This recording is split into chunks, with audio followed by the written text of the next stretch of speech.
possibility. I mean, there are a couple of notoriously good answers, and we'll see whether or not they end up getting played into with the Aurora taken off the board as well. Maybe Silas, something that we might see come through a little bit earlier on than we might have necessarily anticipated, especially with Alistair off the board. It's or maybe not necessarily, but with Alice off the board, it loses a little bit of control. But that first pick, Varus usually a red side ban, but this time round it gets left open. ThunderTalk clearly know that they have some sort of an answer here by banning this Galio. This feels a lot more typical of a blue side situation. Red side, we normally see your Gwens, your Trundles, your Pantheons, your Varuses as well. So it's ThunderTalk opting into giving over the Varus in exchange for what they want on this next side. Xin Zhao still open in the jungle. They could go for a Sejuani type of combo if they wanted to as well. But instead, they're just quite happy to early on take this Xayah. And again, putting a lot of tools into 1xN's back pocket. Yeah, definitely. It's going to be interesting to see if they can save him in the same way they did before. Pairing the Rakan with it seems very no-brainer-ish, right? Like, of course that's what you're going to do. If it's open, I think it always works very well. It makes sense that these two are paired together. And then on the other side, we get the Xin Zhao secured. You mentioned it's still open. One of the best choices you may still have. And then Silas being hovered here. Interesting. I think it's an option, but I do prefer, you know, something else maybe, at least in this first rotation. I like that they end up picking up the Nautilus here, because it would be a very easy task for TT to just ban supports for the second rotation and be like, well, that's too bad. A good pick. It's a good pick into the Rakan. It's not necessarily as great when we look at the Xayah. But normally what is going to happen is you just end up trading ult for ult, so you'll get Featherstorm for the depth charge, and that probably not too bad a trade. And we will now see that NIP, instead of going for you know, something that we may have expected to be slightly more highly prized, it's the Jarvan in the jungle, which honestly is about as good as they're going to get at this situation. We've got Pantheon, Trundle both banned, Xin Zhao picked up, and then Wukong and Vi both taken off the board. So there's a little bit of access now to Leave once again. Again, looking at how well his summoner spells can be used, we will look and see whether or not that flash is safe, and whether the Jarvan ulti is going to be used to burn that or not. But for ThunderTalk, they've got a good dive access, they've got really good dive buddies, and I think that for NIP, looking into this mid lane now, they're going to have to be very careful with what they do pick for Doinb. If they opt into the Rise, it's a champion that doesn't necessarily have any mobility, can get locked down in the pit. But looking at this Akali ban as well, maybe a Silas getting thought about by ThunderTalk, and maybe giving SeTab a bit more of the reins to try and unleash himself in this game. I was just about to mention the Orianna in the combination here with Aki, you know, going for the Jarvan Orianna comp, but that of course has been banned. Ryze now banned as well, so Doinb is not going to play that. And the mid lane pool is getting reduced quite heavily here. There's of course still options like, I don't know, say the Syndra or like Ahri or something, maybe even Away. With both I don't teams, know. Yeah, I think that Hui's a really good call for. Ahri's never bad for ThunderTalk as well, because they've got so much dive already that they could just look to go for the Ahri. I really like this Silas ban here. I think that was what TT was setting up for. But Ahri's a great pick. You know, really solid mid jungle duo. You are going to focus, and you're going to be able to find access to the backline regardless. Galio's already banned as well, which would be the next port of call. So for NIP, you might just think, well, what are they able to take into this? You know, you don't really want to take an immobile mage when you've got to play up against Ahri, Jarvan, but what else is there left on the board? You know, unless you're resorting to some AD assassins, which then pigeonholes you into a full AD comp. I think Victor's probably the only option that they've got left if they want to go for something that can kind of withstand some dive. Victor can build a Rod of Ages, he can put down a Gravity Well in the Cataclysm, like you have some sort of defensive tools, but there's nothing really that screams that this is going to be overwhelmingly positive for Doinb. Yeah, 100%. He will have a bit of a rougher game again, even though he was not necessarily the issue in game one. He was also not the one to make the biggest difference, sadly. So maybe Victor, similarly rough, but hopefully he can have some more late game impact, because that's the thing for me. The Victor scales quite well. Rod of Ages has been changed, has been buffed, so that will definitely be interesting for him to play around. And the Arcane Storm, the bigger it grows, the better it gets. Maybe he can do some work with that. But just looking at the drafts, you don't seem too convinced. I'm okay with TT's composition because it does one thing and it does it well. Again, I feel like 1xN is a little bit left out in the lurch. This is another situation we saw in the previous series with Savior where he was playing Messiah and the rest of his team was going forward. So 1xN is going to be a little bit left out. But NIP as well, what does their composition do? Well, a little bit of everything. It's got some good poke, it's got some good setup for the Victor, but how much protection is there, importantly? And when I'm looking at it, there's a decent amount. There's some good knockups from Nautilus to try and keep them safe. You can use the Xin Zhao ult to push people away. K'Sante can drag somebody else away also. So unless this snap engage happens in an instant for ThunderTalk, there should theoretically be tools for NIP to counteract. I gotta say, that top lane matchup is going to be so boring because who has more dashes? Oh my god, no one dies. Oh, it's so interesting. So I hope we don't get to see a lot of that. But we do get to see Ambessa again, as well as the K'Sante. Both of these champions can be teamfight impact champions if they're played right, if the ultimates hit where they're supposed to. So I definitely look to Hoya and Solokill here to see how they can turn around fights when they arrive, because I think it's going to be important. And we saw, importantly as well, the power that an Ambessa can have, and the power an Ambessa can't have in our earlier series as we load onto the Rift here. Game number 2 between NIP and TT. We're going in.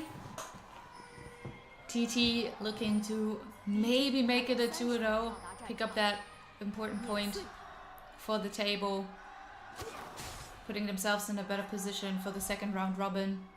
And then NIP, of course, they wanna, you know, keep holding on to their lead. Currently in second place in Group Nirvana, sitting comfortably after the first 5 match days, but they definitely need to keep putting in the work in order to make sure no one is going to get to them. SeTab has to run for the hills here a little bit. No, okay.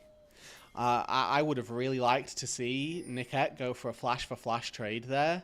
SeTab pre-level 6 is vulnerable, and that's a possibility. That's something you can look for, as Doinb just crosses straight through mid lane and puts his ward down. It would have been a good opportunity to get Naiyou in there and honestly get some stacks onto Doinb earlier on if they can find that first kill. But not going to be the case, and values his flash for the laning phase. I think that's quite wise when you're looking at a Xayah Rakan lane, and especially when your Varus has opted into a very passive summoner spell. He's not playing to fight at all, and Leave just looking for the TP. Beautiful highlight on the skin here, of course. It's pretty, gotta say. It is a pretty skin. It does.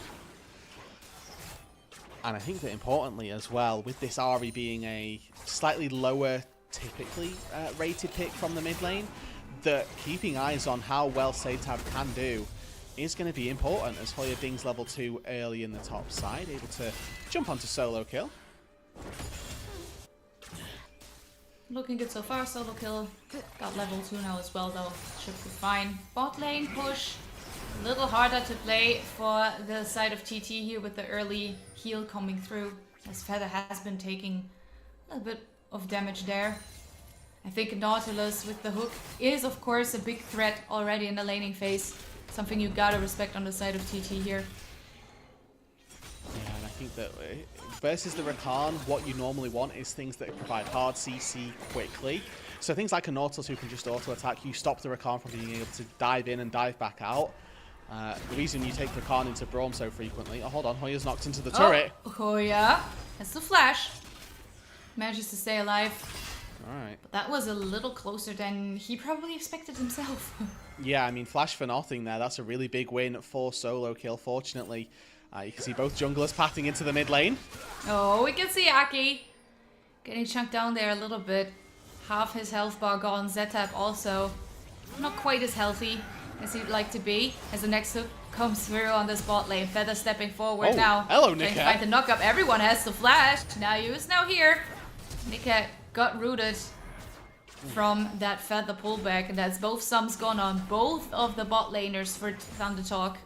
Very aggressive flash from Niket as he flashes over the grand entrance and tries to extend the play a little bit further. It's flash and ghost used by 1xN to get out to safety, and looking at the ramifications of that, you want to see 1xN get punished pre-level 6 now. If you are Naiyou, that's a flashless, ghostless Xayah down in that bot side, and you've got Nautilus with Hex Flash. The setup theoretically should be very straightforward. Interesting to see if maybe Naiyou wants to go for a bit of a regank, but we can see the lane swaps coming through again. And they are safe for the moment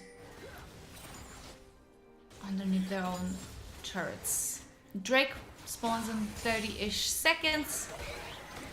It doesn't look as if there will be a lot of attention towards that. Maybe from Aki, who's now moving down towards the bot side jungle again.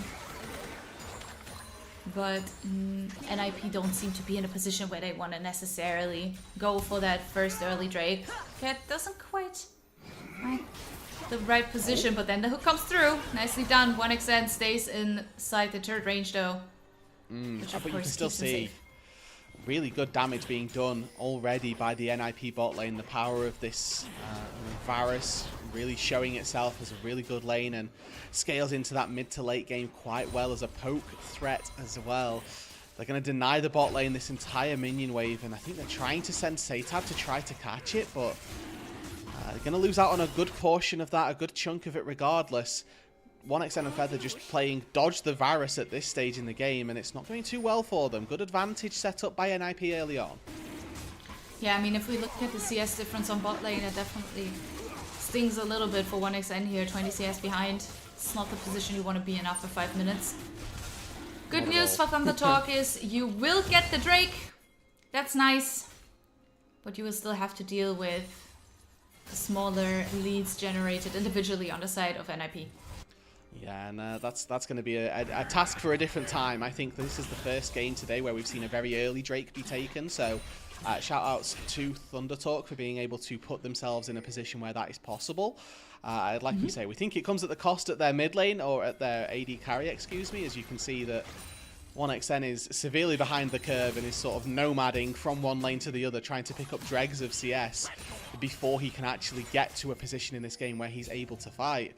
And I do think that in terms of just these AD carries alone, that the Varus is a very good answer to the Xayah. It's very short range, and Leave, with his long range of the piercing arrow, will be able to bully 1xN before these fights and before these skirmishes.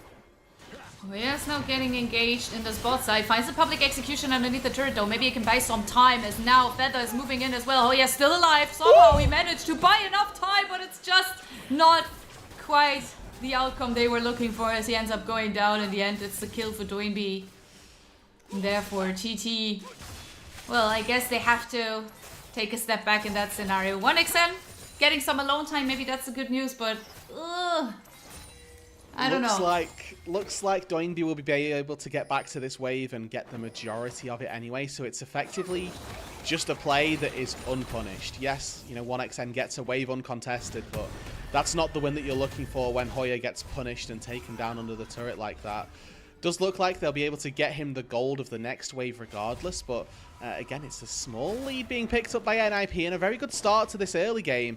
A great little pickup under the turret as Feather does what he can, but ultimately isn't able to keep the Ambessa alive. And Aki comes in, not quite able to do enough for peeling either.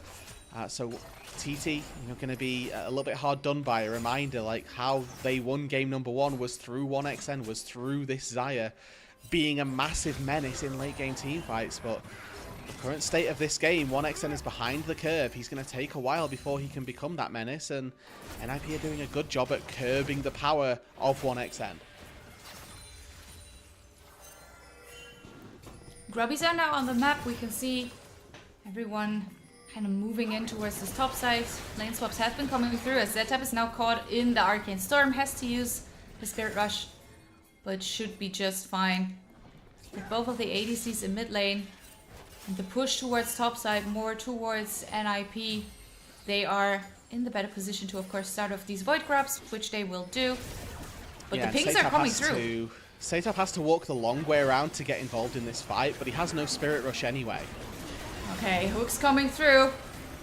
It's not quite enough. Aki's getting zoned here quite a bit. Feather tries to step forward, doesn't hit the target where he needs to.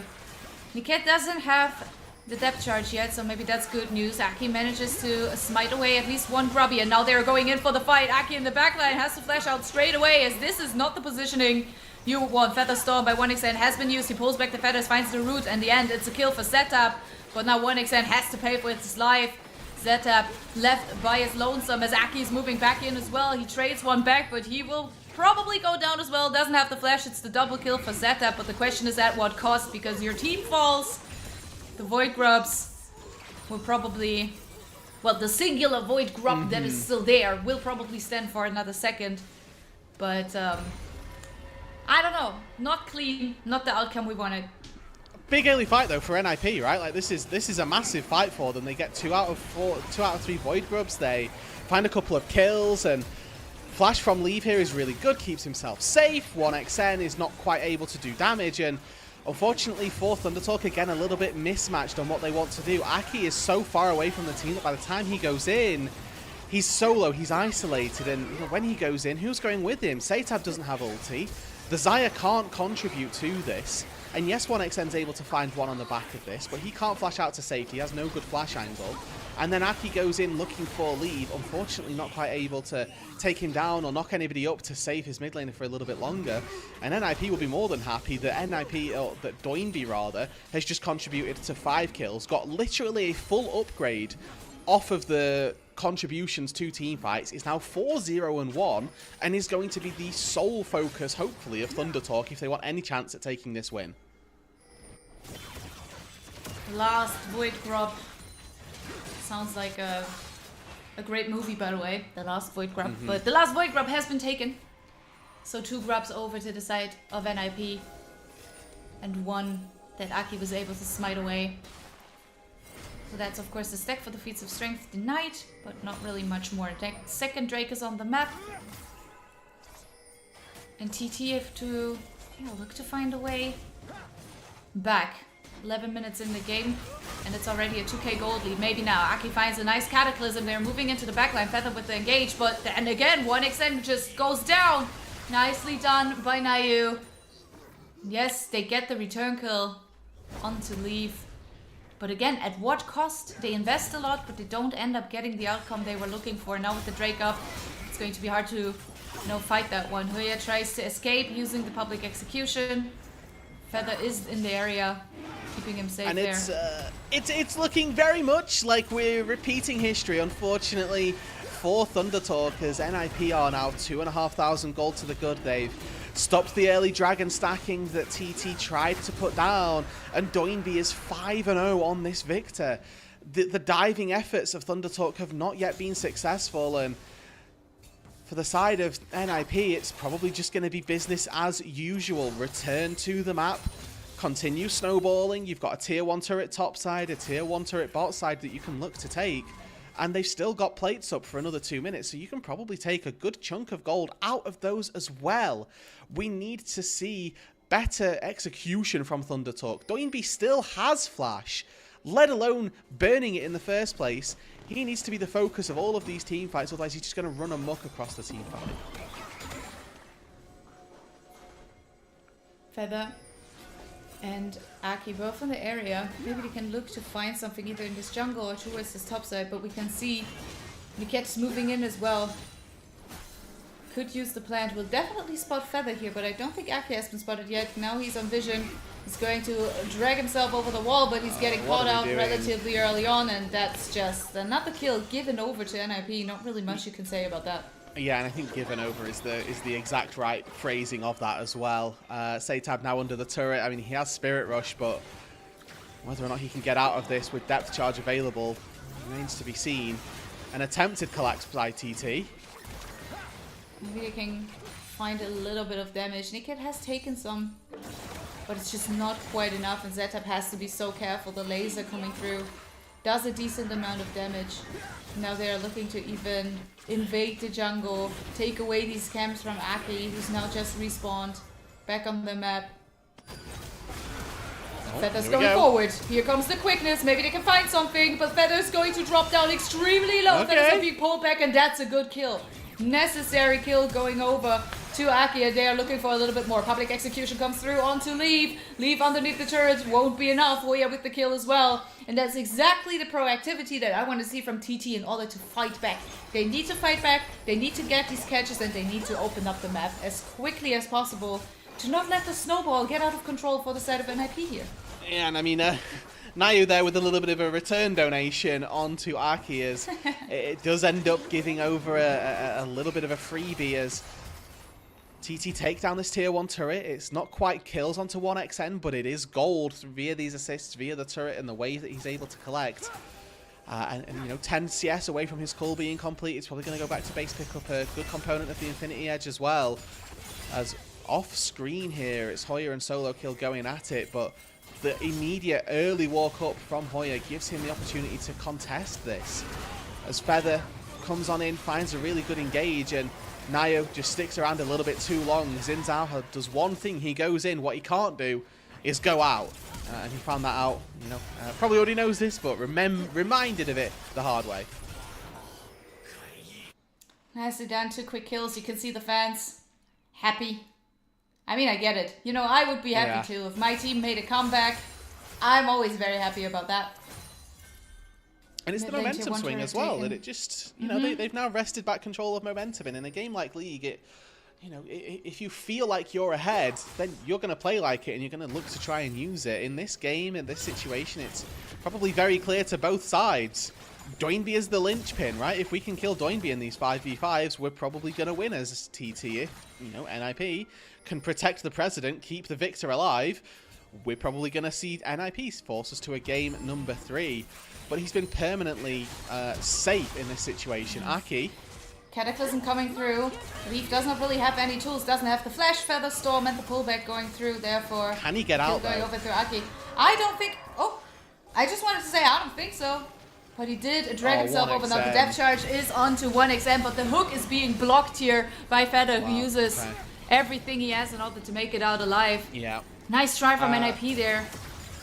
Feather with a great save as he just walks in, tanks the hook, and 1xN doesn't have to flash, doesn't really get punished for getting in range of depth charge, but NIP are the ones who are starting up this Herald, and SeTab does have teleport if he wants to come to contribute to this, but instead it looks like they're cross-mapping, they're looking toward this bot side.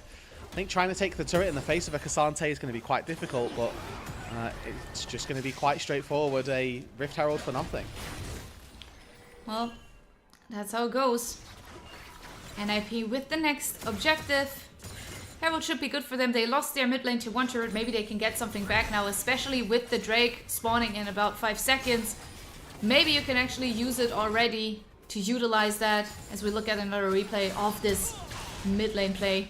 Yeah, I mean, unfortunately for Leave, he has no flash, and you're playing Varus. Yeah. This is what we're talking about, where we say immobile targets don't like playing versus Jarvan because what do? You just get locked up, and that is it. So Aki is doing a great job at punishing one target who's got no flash. We'd like to see him attempt to focus getting flash off of another one. I think that trading flash for flash with Doinb is worthwhile if you are Aki. It's about if you can survive by doing that. Sadly, Drake wasn't up there for TT to go for the trade. Therefore, we can see NIP actually going in with both getting the Herald and also getting the Dragon. Now they're looking to use the Herald to open up this mid lane. Mid lane tier 1, such an important turret to make it easier for yourself to contest objectives on the map. But now they're a little bit caught in the river here. It's being split up as Hoya misses the ultimate. Oh god, we've seen that so many times today. And now we leave. Yeah. And now we run. And that's honestly, it. ThunderTalk. They came, they tried, they failed, they left. You know? It's a sad ending to the story, but for the time being, their defenses of the tier 1 turret are going to be questioned. You know what? Sometimes I think that's a better choice, but they are looking to get something what here are on the they side of TT. That's a beautiful Cataclysm underneath the turret. Beautifully done. It's a double kill for 1xN. Has used the Ghost, but I think that's well worth it. Now NIP, they have to look. Maybe they can get something back here. Possibly, if TT overstay, they do have a wave coming in. Maybe they can pick up the turret. It would be so important for them to gain some mobility back on this map, but very nice. TT, they get the kills, they get another turret in this bot lane. Yeah. It's crazy. Niket lost his mind. Like, he just queued under the turret when there are a ton of feathers laid down and when, you know, the majority of people are still absolutely fine. Is it Niket or Naiyou that decide to go for this? Yeah, Niket queues in. They get double charmed, double knocked up, and yeah, like I say, they lost their mind, I think is the most appropriate way to try and explain that. No. It's a great response by Leave, I will say. I think that him sniping Aki on the backside of this means, okay, we're able to take this turret. Charm connects, good buffer. Now Niket though, good dodges. able to buy some time here. Fancy feet. Fancy feet, right. Gotta give it to him. Made it out, that's good. I mean, he's got these resist boots, so he's got tenacity as well from the magic resist, and he's able to use that charms shorten timer, starts walking out to safety, and dodges the knock-up as well. I mean, overall, a very well executed escape by Niket. Probably shouldn't have been caught in that position either way, but found himself there and actually gets out to safety. Small wins. Small wins, exactly. Sometimes I mean, for NIP, it's the little they need to take a few more bigger ones. I'm just going to remind everybody of that. They are down 0-1 in this series and currently down in gold as well. Yeah, it's crazy. We have another gold swing on our hands because it looked relatively good for NIP in the early stages of the game, but then this one team fight kind of turned it around again for TT. They did miss out on a bunch of objectives, but they are still in a fine position. If we look at how many turrets they were able to get, the whole entire first turret line is gone. So TT have been doing a decent job at that. The good news for NIP, as we can see, of course, 1xN, the richest player in the game. The good news for NIP is there is a lot of standing gold still on the map for them to get with the two tier 1 turrets still there. I mean, the game plan hasn't really changed for either of these sides. We're seeing posturing around the top side because the Atacon is live. Drake spawns in 1 minute and 45 seconds, so we are going to start seeing teams have to prioritize one or the other. For NIP, can we keep Victor alive? For ThunderTalk, can we kill Victor? Those are the only real things we care about. Well, they're looking for something on the side here, but that's Solokill. Oh god, no, not the public execution. It's been flashed by Solokill. Very important for him to make it out. But I also don't think that Solokill has to be the target you want to engage on here. He is the Cassante, should be able to be fine in most scenarios, as Hoya is now moving towards topside all by himself. That is, he doesn't even have TP. This guy is I mean, the turret's still there. Turret's still there. He does have a bunch of dashes, but they're still looking for it. Niket going for it. The flash is there, and now they can turn it around, possibly, as Feather's going in. The Arcane Storm is doing some work here. They have to be really careful dancing around that one. Now it's 5 members for the side of TT towards the top side. No one dies. SeTab? That's a little psycho. I don't think you have to step forward there, but hey, you do you. Well, I think that the protection of Hoya is going to cost them the Atacon, where they move so heavily up to the top side and commit so much to trying to defend him that they don't actually have what it takes to contest this Atacon anymore. They don't have Arielty, they don't have the quickness from Feather either, and they spent so much trying to keep their Ambessa alive that they lose out on the Atacon for it, where maybe they could have taken the fight after the fact. Because Hoya looks like he was fine. He could have probably just backed and TP'd. For ThunderTalk's money, probably wasted a little bit of their time, and now we're looking at the Drake spawning in 6 seconds. They are there first, but whether they're there in time to burn it down is a completely different question, and it looks like the answer is unequivocally no. They're still looking to take this fight with no quickness, no spirit rush, and NIP, they walk in through the river, and I think they're just going to take this second dragon. Look at Hoya, he's still topside. Yes, he's got teleport, and they are going to channel it. They're going to call for this then. Let's see, maybe if he can hit a good public execution. I gotta look at Hoya here. He has to find something. Doinb, maybe the target, as NIP there going a little further back. They are respecting this, and now the question stands, who gets the smite? It's going to the blue side. That's NIP with the soul point. Question is, does TT want to step further forward? Don't think so. Hook from NIP doesn't connect, so therefore that should have been it. And with inside track on mid lane as well. They can force TT the long way round. Naiyou, Niket, and Doinb will be able to get some good damage down onto this tier 2 turret. A couple of Void Grubs in their back pocket as well. It's not going to be nothing, but Aki looking for a flank. SeTab, Hoya, they're all pincering. Come on, do something. Cataclysm coming through. Aki has to go out though, and they are not quite hitting the damage as the public execution is coming late to the party, but the Arcane Storm is doing so much work. That's a double kill for Doinb. He's moving further forward. Naiyou getting a kill against SeTab. 1xN the last one standing because Aki is running for the hills. And they end up staying alive, but they lose a turret and they lose another fight. Yeah, NIP regain control of the game. They take the Drake and then take a fight as well. 3 for nothing. Aki finds a triple cataclysm there, and it looks like the engage is good to begin with. But a couple of flashes and some very well played timings on summoner spells actually keeps TT from coming back into this game. 7-0-4. We are fully online in terms of Victor books right now. We've got every upgrade, 9 stacks on our Dark Seal as well. And NIP are looking very well poised to put themselves back in control of this series. Aki starts it up, 3 people in the Cataclysm, followed up with a knock-up onto Doinb. But he flashes out, and an exhaust onto Hoya means that in this backline, he is doing absolutely 0 damage. 1xN is hitting a Xin Zhao who's got ulti on and doing no damage himself. And honestly, you know, 1xN being given all of this gold versus a Xin Zhao where you just can't hit. There's nothing else that you can do. You can't walk forward to try and hit the Victor. You can't walk forward to try and hit the Varus because you're just going to die to the Xin Zhao in his face. So, honestly, the power of the front line for NIP, even though it's, in that case, it was just the Xin Zhao, doesn't really matter. And Naiyou doing a very good job at keeping the damage away. And we can see the item disadvantage is also playing a big part at this point. You know, Doinb, of course, massively ahead compared to SeTab, but also 1xN just item-wise not quite there yet, doesn't have the 3rd item completed. And now they are looking... Oh, this is a deep TP here. Yeah, SeTab's gone far. SeTab's gone far, and it's a 5v5 situation. Maybe he can find an angle here. As Leave is on the side, but the engage comes through from the side of NIP first. Aki down, therefore no Cataclysm, no engage tool for them. Yeah, SeTab just needs to cut this wave and see if he can keep himself alive. But with Baron up, Aki dead, you know, Spellbook Smite is available for Feather, so not a complete steal denied for NIP. They do need to be careful, keep their eyes on Feather, make sure that this Rakan can't get into the pit either. Yeah, he has to make it in first, and then of course the smite has been nerfed a little bit, but they're looking for an engage. That was a beautiful public execution. Leave is down. Now can they get something more? 1xN on the side trying to hit onto Solokill. The Arcane Storm doing some work, but now it's gone. Feather Storm going through. Can he get the Feather pullback? It's so important. Maybe get the pullback now. Doinb doesn't take too much damage, and now 1xN is the one who has to sacrifice himself, as SeTab doesn't have the Spirit Rush anymore. Hoya trying to buy some time so that SeTab can maybe make it out alive. It was a nice try from TT. They end up at least denying the Baron for now. Yeah. But given the circumstances, that's a win for ThunderTalk. NIP killed the enemy jungler.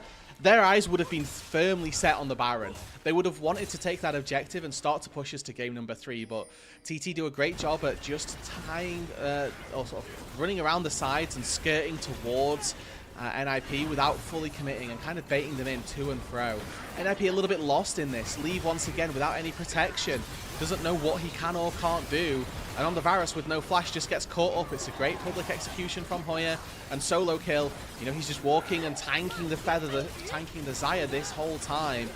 Hoya commits onto Victor. It's a really good idea from him. But 1xN, his Feather Storm, his pullback, it's flashed away from by Naiyou. He flashes to the other side of the Feathers, so he keeps himself alive.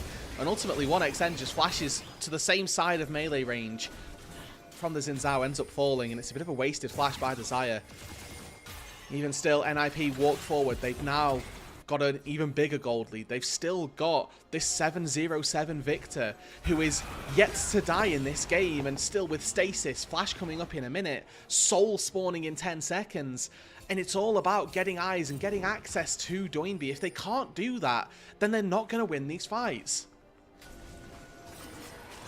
Dragon now on the map would be the Mountain Soul going over to NIP. We're waiting. Hoya still not so quite far there. Away. They need more time. This is going way too fast.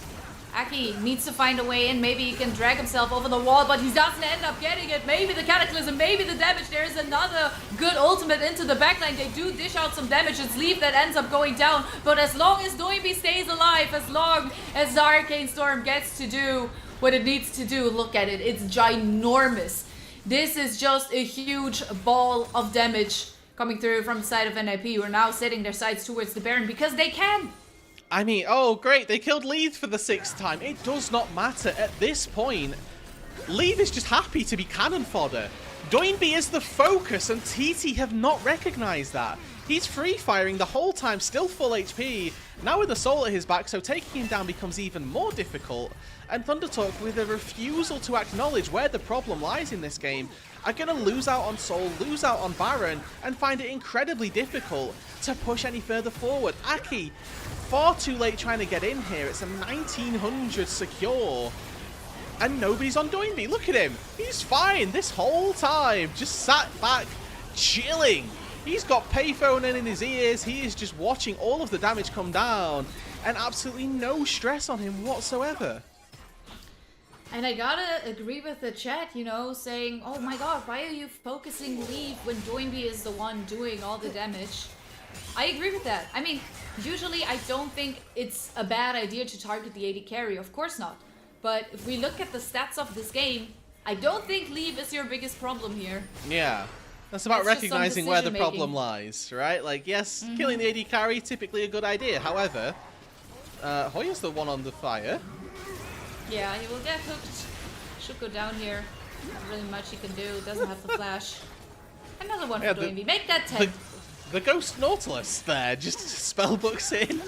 Really well played by Niket, able to find a quick pick, and that's probably going to open up bot lane. And you can see on the minimap, yeah, SeTab's pushing it on top side. He might trade a tier 2 for this, but odds are NIP in a 3 versus 5 in the base are going to look to break open more than just a tier 2 turret down on the bot side. The inhibitor turret already gone before SeTab can even take that tier 2, and you know, question is whether he can get this without NIP taking his whole base. They're looking for it. They do have the Baron buff. Baron empowered minions are doing a lot of work here as the first Nexus turret is already down. Now the TP coming through from SeTab. Maybe they can try and turn it around. They need to buy some time. Maybe sit out this Baron buff, but it's another 1.5 minutes. Aki now split off from the rest of the team. Has to move out of his own base, which is of course less than ideal as Niket doesn't quite get the hook through, but 1xN has to use the ultimate defensively as they're not stepping forward. Naiyou trying to go for it, Feather pullback coming through, public execution hits, but it doesn't really do any damage. Doinb is just too strong. Now Aki trying to find an angle. Maybe you can get a Cataclysm down somewhere. Okay, well, they've thwarted the first effort, but there's still a Baroned up creep, and NIP, they've got enough HP to stand between and probably try and take this down, letting the minion do the hard work. And a wave of supers now starting to come in. TT, they don't have the tools to stop this. Another hook coming through as 1xN is now the next target. He should drop dead relatively soon, but he ends up staying alive for a little longer. But that's it. We're going to a series. We're going to a game 3 as NIP are looking to take down TT in game number 2 of this Group Nirvana game. Damn, wow. That was some League of Legends right there. And that's, you know, again, you have to question what the reality that NIP had in that game was. Like, they probably needed to force a fight a lot earlier. Expectation, they are probably going to lose it anyway, but it feels bad to see them just get engaged on and die like that when you need to be the ones to find the fight. Like, show a little bit of life before you go out. If anything. 1xN got engaged on 3 different times and lived for so long on each instance. When Aki's clearing a mid wave and you're just thinking, like, get in there, help, do something before your AD carry dies. Unfortunately, that wasn't the case, and ThunderTalk lose out on another game. They get pushed to game number 3, and again, it's like deja vu. 2 days ago, these teams met, and we had this exact same outcome where ThunderTalk pushed game 1. They find a win, and now in game number 2, NIP, they claw it back. They find themselves at match point. And TT sat scrambling. What is it that they're going to do in the future that will make us think, actually, they can win. They can win this series versus NIP. I gotta say, in this game, for me, the decision making that Aki had when to move where was a big question mark, right? Like, also, let me just go for the Crux here while they are already starting the Drake that I have to contest because it's the soul. That's just something where I'm like, I don't know. I feel like that's a little off tempo wise, but it's not how it should be. Yes. yeah, definitely. And I think it was a very hard game for 1xN to play. Number one, because of the pick that he chose to go with. Xayah is just not quite as proactive as a Yunara can be, as one of these hyper carries can be. Yeah. But at the same time, also not the greatest position to be in. On the other hand, you gotta say, Doinb, incredible job on that Victor. That was amazing damage output, and he was just able to do whatever he wanted. Yeah, pretty much. He was pretty much unchecked the entire time. We were talking about if you can punish the Victor for not having flash, but there were no real windows where we looked at it and went, okay, Victor no flash, let's try and make a play. Every time he flashed out, it was pretty much to win them a team fight, and then puts him in a position where he's actually probably safe for the next 5 minutes. Yeah. So I do think that for ThunderTalk, a very big question mark that looks to a very big question mark as to what it is that they're looking to do with their team composition, and looking at where the threats are, most notably.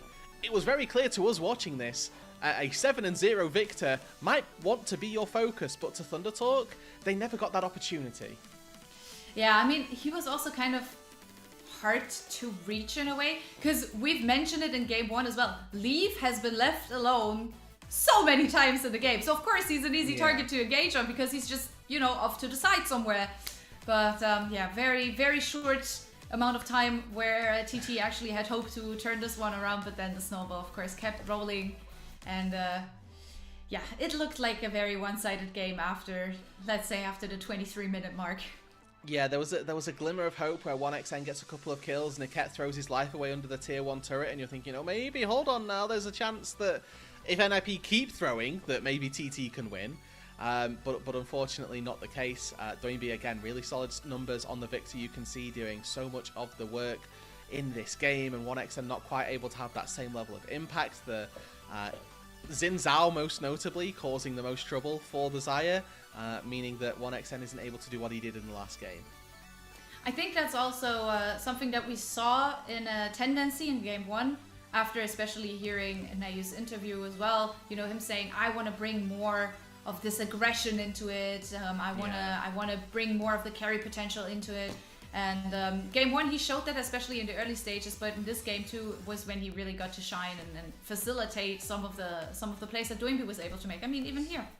Exactly. He's just vibing. Look at him. Yeah, again, never once I think did Doinb ever feel threatened, like in this entire game. Deathless for the entirety, and never really under fire in any of the skirmishes. Maybe he's a little bit late to this fight, which is why we see Naiyou end up getting taken down. But again, for any other reasons, TT focusing leave makes sense. But when there's a 7-kill, 10-kill Victor, and you know you've got Poke Varus, I'd be focusing a different target. Yeah. 100%. I mean, that's also the one topic that we always talk about when it comes to Varus, you know, the poke build. That's just lacking a little bit of damage for a long time. You know, it's really in the late game stages when poke Varus pays off. But yeah, nicely played by NIP. They've put themselves in a good position to come back for this game 3 and actually make it a 2-1. I think maybe game 1 was a bit of a content game. Maybe it was the U narrative. We'll find out shortly, but I don't think I have to ask. It's Doinb who's your MVP, right? Like, yeah, he was very consistent and absolutely fine the whole time.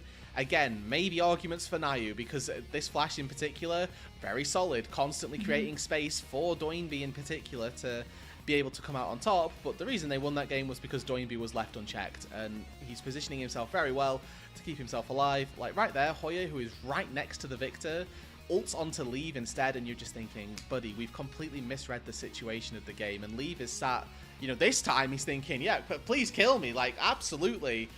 You're not killing Victor. This is fine by me. 100%. It's like, if you kill me, it wins us the game. You go. It's completely fine. And these, of course, the last few seconds of the game. I gotta give it to TT. They tried to fight back. You know, they didn't lose hope. They did. I would say, you know, like they had that fighting spirit in them. It just wasn't quite enough, and it wasn't quite in the right places. But yeah, that's maybe something to improve for game 3. Yeah, they will look at this and they will probably know very quickly what the problems were, and unfortunately weren't quite able to wrestle control of them during the game. Yeah. Again, you're looking to these playmaking members, to Aki, and hoping that he can start to perform a little bit higher. And you know, he was a part of this NIP roster last time round. It's about how well he can show NIP. You know, we always have this story in the LPL, who's winning the breakup, right? Well, NIP last time out on Tuesday, they got the better of Aki. Again, in this game, it's not like this Aki performance is inspiring anything, and it really does look like TT are struggling with this player in the jungle. Yeah, for sure. I mean, he had some decent showings every now and then, ever since he joined, you know, ever since he switched teams, but it's not quite what you need for a team in this position as well. But as we've seen, Doinb is the player of the game. That gives us a chance to take another breath, take a little sip of water, go to the bathroom, get some snacks, because we have another beautiful Group Nirvana Carnage game coming up for you guys right after the break, so stay tuned for that one.